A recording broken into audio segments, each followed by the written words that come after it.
These are the top 3 starter farms for 1.18, Minecraft Bedrock, and MCPE. First farm on the list is an XP farm. Everyone needs a good XP farm, and this is probably one of the simplest that you can possibly build. And what it is you're going to be smelting stuff in this furnace, and then you're going to lock the furnace to collect up all of your XP, and then you will gain a bunch of levels. And to build this, you just want to set down a double chest, 2 hoppers on top of that double chest, 2 smokers, 2 hoppers, and then another double chest. Then you want to place levers on both of the smokers, and just like that, you've got the fully functional XP farm. Now just throw in some food up here, throw some fuel into the furnace, and you are good to go. Building this fish farm is really quite simple. You're going to need to gather up all of these materials in the chest, but that should not take you too long. We're going to come over here now, and we are going to set down a block right here and go over 3 blocks and set down another block right here. Set down a redstone torch on the back of this block, and then a redstone dust right here. Set down a block next to that redstone dust, and then a iron trap door. We're going to dig out this block right here, and this block, and this block. We're going to set down a double chest and a hopper, and this can just expand on infinitely so that you can gather up a bunch of AFK materials.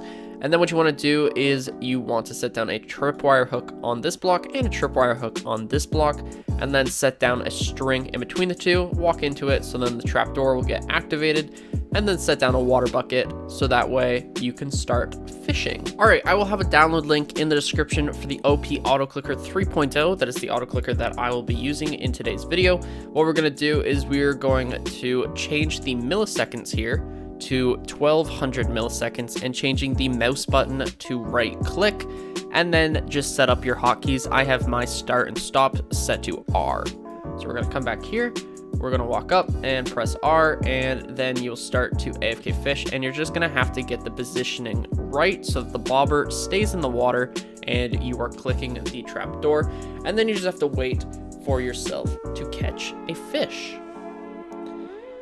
Over time, this process will be sped up because you'll eventually catch better fishing rods with Lure 3 and Luck of the Sea 3 as well.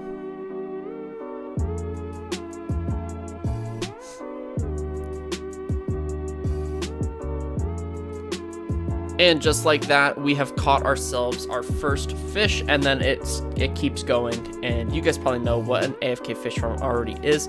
But yeah, so see, we caught a tripwire hook there, and then over time we'll collect better fishing rods, more fish, and then that fish can be smelted up in the XP farm, giving us double XP because we'll also get XP for fishing. So these two farms paired together go really, really well. This thing also doubles as a string farm. As you can see, there's cats, but more importantly, the iron golem is in fact dying, and when he dies, we're going to get all of his beautiful, beautiful resources in this chest. A quick note, you want to build this farm at least 150 blocks away from a village, but you also want to build it 150 blocks away from any other iron farms that you have built. So we're just going to fly off in some random direction now. Alright, when building the iron farm, the first thing you want to do is you want to dig out a 5x5 area, and then make that area 8 blocks deep. So 4, 5, and 1, 2, 3, 4, and 5, and then we're going to dig down by 8 blocks. Alright, now that you've got your hole dug out, what you want to do is you want to come down here and you just want to set down some blocks, and then we are going to set beds on top of all of these blocks, and then we're going to break said blocks to place more beds. So that is 10 beds on this layer, and then we have to break all of these blocks underneath of the beds. Just like so. You don't want to break the beds. I'll place that back in a second. Just like that, and place this bed back, and then break these blocks. And now you want to set beds underneath of all of the other beds, so that way we have got a total of 20 beds. And then what you want to do is you want to just grab some blocks and fill in this area. They can be whatever block you want, just like that, and then build a platform with 1, 2, 3, 4, and 5 blocks, just like that. And then we want to use our workstations. I recommend using Fletcher's tables because they will work even when it's raining, such as it is now. And we're just going to set it down like this, and there we go, 20 working stations. Now we want to grab our villagers, And when you're spawning in your villagers, or you're transporting them, or you're breeding them, whatever you're doing, you want to make sure that there are no babies and there are no nitwits. If there are, we have to kill them. So unfortunately, this little guy is gonna have to go. Once you've got your 20 villagers in here, they should all be Fletcher's or whatever workstation you are using.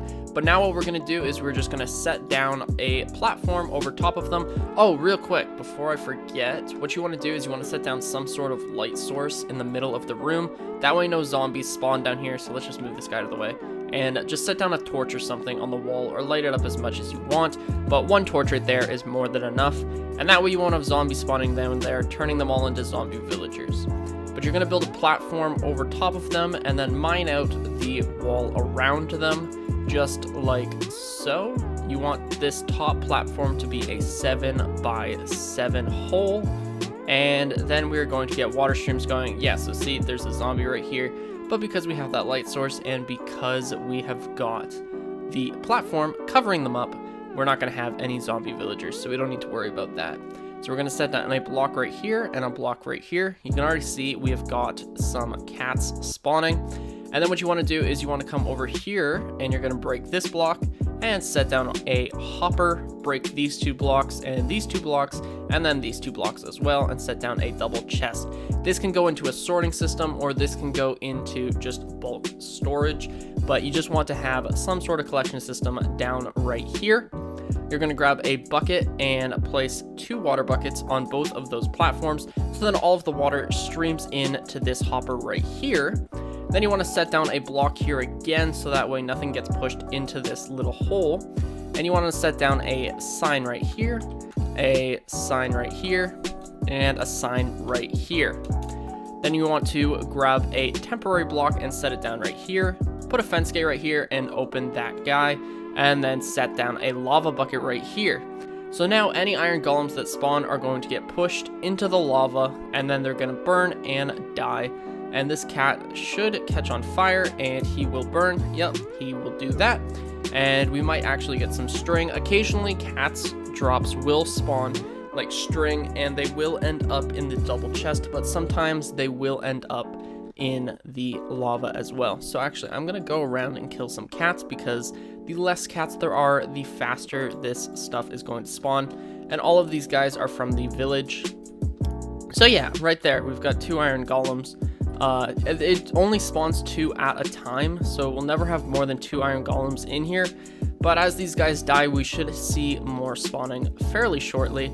But yeah, we've got 2 poppies, 8 iron, and this thing produces around 335 iron ingots per hour, which is insanely good for a starter farm. But yeah, that's gonna do it for today. This has been the top 3 starter farms for Minecraft Bedrock Edition and Minecraft Pocket Edition. If you guys enjoyed this video, please do consider smashing that subscribe button. There will be a Discord link down in the description. You can go and join that if you have any comments, questions, or concerns, or leave them down in the comment section, and I will try to get to as many of you guys as possible. With that said, my name is 1UpMC, and I'll catch you guys in the next one.